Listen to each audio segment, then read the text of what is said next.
Ирландский боец смешанного стиля Конор Макгрегор опустился с 13 на 15 место в рейтинге UFC вне зависимости от весовых категорий, обновленная версия которого была опубликована на официальном сайте промоушена.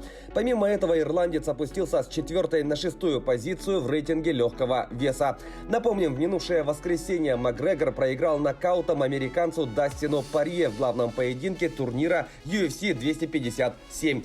Порье после этой победы поднялся со 2 на 1 место в списке легковесов. В общем рейтинге американец остался на 7 строке.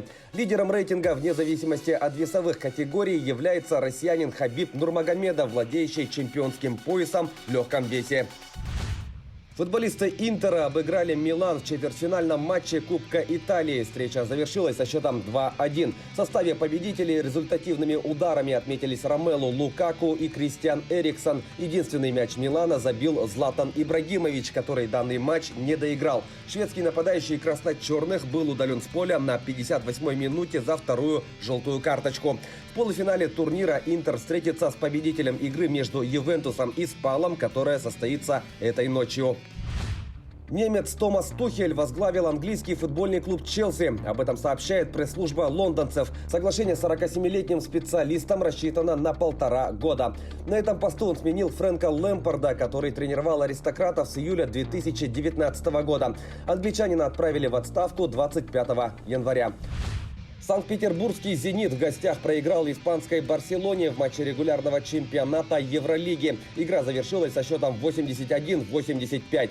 Самым точным игроком встречи стал центровой испанской команды Брэндон Дэвис, набравший 18 очков. В составе россиян самыми точными были форварды Андрей Зубков и Артурас Гудайтис, в активе которых по 15 баллов.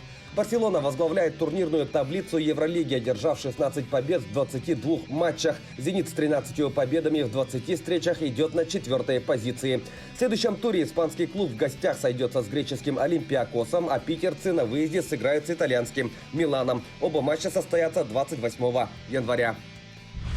Якутяне завоевали 8 медалей Кубка и чемпионата России по стрельбе из лука. В дисциплине классический лук якутские спортсмены стали обладателями 6 наград. Так чемпионами стали Анна Алексеева-Стасова, Ирелик Пиндаяна и Балдар Балданов. Серебро в копилку команды принесла Эльвира Ефимова. Бронзовыми призерами стали Ниргустана Сидорова и Балданов.